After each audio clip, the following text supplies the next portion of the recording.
कृष्णा, राधे राधे।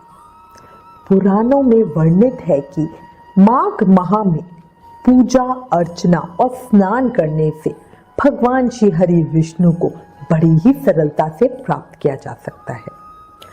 आप पर श्री कृष्ण की साक्षात कृपा है, तभी आप ये माघ महत्तम सुन रहे हो। अब करना बस इतना है कि भक्ति को बढ़ाना है। अब हम अपना माघ महा महत्तम का दूसरा अध्याय सुनेंगे। सबसे पहले भगवान श्री गणेश और अपने गुरुदेव को याद करें और माघ महत्तम का दूसरा अध्याय सुने। मंगलकारी देव तुम, मंगल करो गणेश, जगवंदन तुम्हरे करे, काटो सबके कलेश।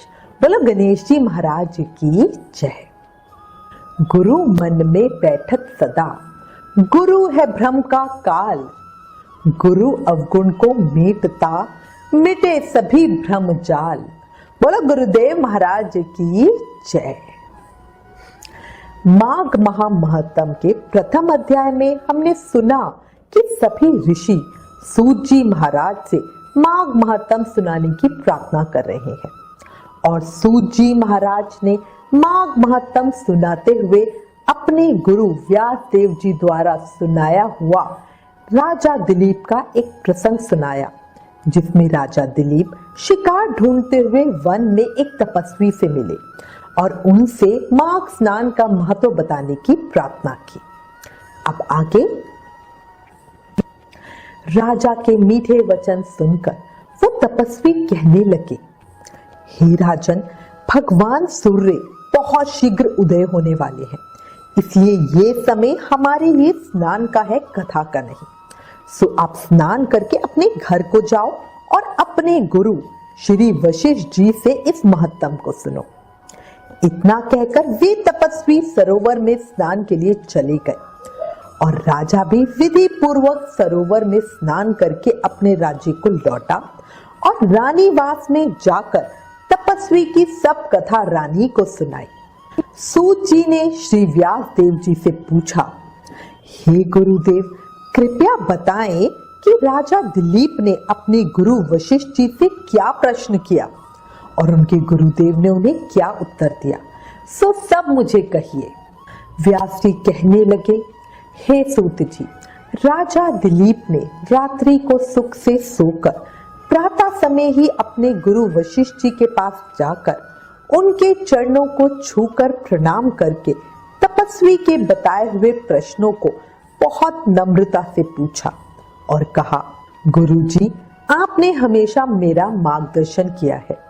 मुझे आपने आचार, दंड, नीति, राज्य, धर्म, चारों वर्णों के चारों आश्रमों की क्रियाएं, दान और उनके विधान, यज्ञ और उनकी विद्याएं, व्रत, उनकी प्रतिष्ठा तथा भगवान विष्णु की आराधना अनेक प्रकार से विस्तार पूर्वक बतलाई है।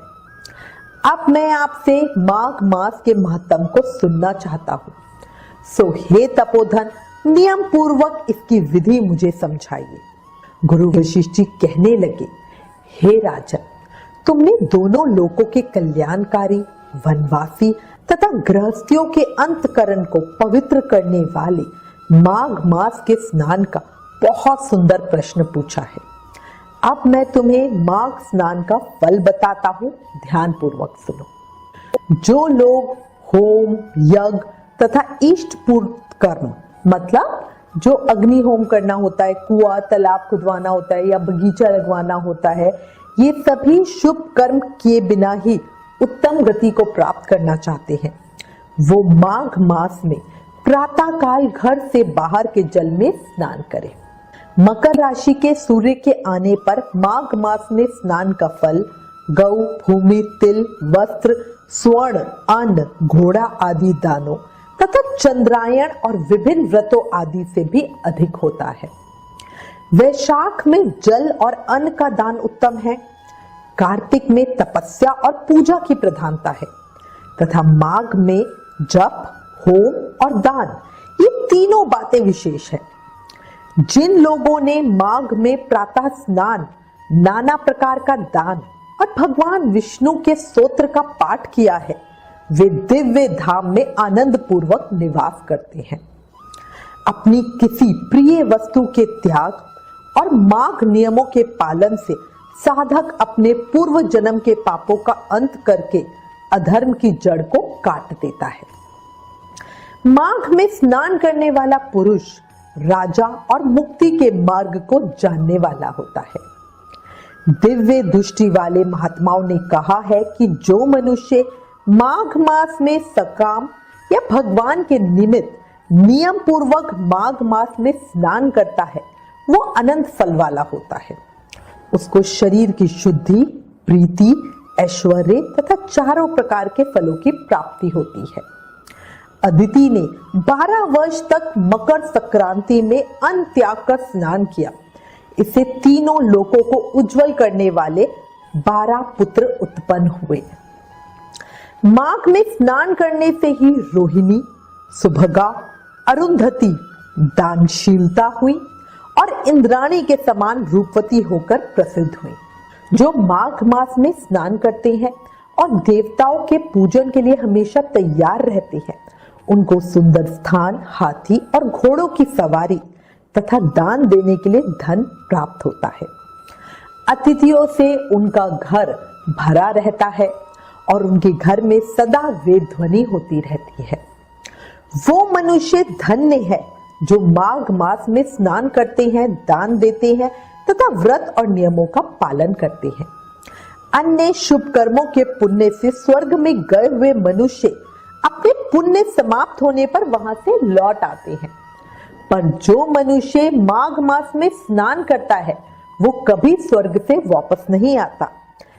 इससे बढ़कर कोई नियम, तप, दान, पवित्र और पापनाशक नहीं है। इससे बढ़कर कोई तप और इससे बढ़कर कोई महत्वपूर्ण साधना भी नहीं है। ये परम हितकारी और जल्दी ही पापों का नाश करने वाला है। एक समय महर्षि भृगु ने मणि पर्वत पर विद्याधर से कहा था, जो मनुष्य माघ के महीने में जब उषा काल की लालिमा बहुत अधिक हो, गांव से बाहर नदी या पोखर में रोज स्नान करता है, वो पिता और माता के कुल की 7 पीढ़ियों का उद्धार करके स्वयं देवताओं के समान शरीर धारण कर स्वर्गलोक में चला जाता है। ये सब सुनकर राजा दिलीप ने अपने गुरु श्री वशिष्ठ जी से पूछा, हे गुरु जी, कृपया ये बताएं कि ब्रह्म ऋषि भृगु जी ने किस समय मणि पर्वत पर विद्याधर को धर्मोपदेश किया था। ये सब सुनने की मेरी बड़ी इच्छा है। इस पर श्री वशिष्ठ जी बोले, हे राजन, प्राचीन काल में एक समय 12 वर्षों तक वर्षा नहीं हुई। इससे प्रजा त्राही त्राही करती हुई 10 दिशाओं में चली गई। उस समय हिमालय और विंध्या पर्वत के बीच का प्रदेश खाली हो गया। यज्ञ, हवन, जप और वेदाध्ययन आदि सब बंद हो गए। समस्त लोकों में उपद्रव होने लगा। धर्म का तो लोपसा ही हो गया। भूमंडल पर फल, मूल, अन्न और पानी की बहुत कमी हो गई। उस समय नर्मदा नदी के तट पर महर्षि भृगु का आश्रम था। वे अपने आश्रम से शिष्यों सहित निकलकर हिमालय पर्वत की शरण में गए। वहां कैलाश गिरी पर्वत के पश्चिम में मणिकूट नाम का एक पर्वत था, जो सोने और रत्नों का बना हुआ है। उस परम रमणीय पर्वत को देखकर अकाल पीड़ित महर्षि भृगु का मन बहुत प्रसन्न हुआ और उन्होंने वहीं अपना आश्रम बना लिया। इस पर्वत की चोटी नीली और नीचे का हिस्सा सुनहरी होने से सारा पर्वत पीतांबरधारी श्री भगवान के समान लगता था। पर्वत के बीच का भाग नीला और बीच बीच में कहीं कहीं सफेद स्फटिक होने से ऐसा लगता था जैसे तारों से युक्त आकाश हो। रात के समय ये पर्वत दीपकों की तरह चमकती हुई दिव्य औषधियों से भरा ऐसा लगता था जैसे कोई चमचमाता महल हो। वो पर्वत नीलम, पन्ना, पुखराज तथा इसकी चोटी से निकली हुई रंग बिरंगी किरणों से इंद्रधनुष के समान लगता था। स्वर्ण आदि सब धातुओं से तथा चमकते हुए रत्नों से चारों ओर फैली हुई अग्नि ज्वाला के समान शोभायमान होती थी। माघ मास महत्तम अध्याय द्वितीय समाप्तम। कल माघ महा महत्तम के अध्याय 3 में आगे की कथा सुनेंगे। याद रखो, जीवन क्षणभंगुर है, अभी है और अभी नहीं। इस धरती को मृत्यु लोक या दुखालय कहा जाता है, जहां पर हर समय दुख ही दुख है, कोई ना कोई परेशानी है। जब हमें अपनी अगली घड़ी का भी नहीं पता कि अगले क्षण क्या हो जाए, तो फिर हम किस चीज का सहारा लेके चलते हैं। अच्छा है इसी समय इस शरीर का उपयोग करके अपने कर्म बंधन से मुक्ति पा ली जाए, और इसका सबसे सरल आसान रास्ता है नाम जाप करना। याद रखो, कलयुग केवल नाम आधारा, सिर्फ नाम जाप करके भक्ति, प्रेम, मुक्ति, शक्ति सब पाया जा सकता है। इसलिए प्रेम से, मन से, भाव से हर सांस के साथ जाप करते रहो। हरे कृष्ण कृष्ण कृष्ण हरे हरे, हरे Ram Ram Ram Hare Hare. Please in videos को अधिक से अधिक शेयर करके शास्त्रों का प्रचार ज्यादा से ज्यादा करें, ये भी एक सेवा है। राधे राधे।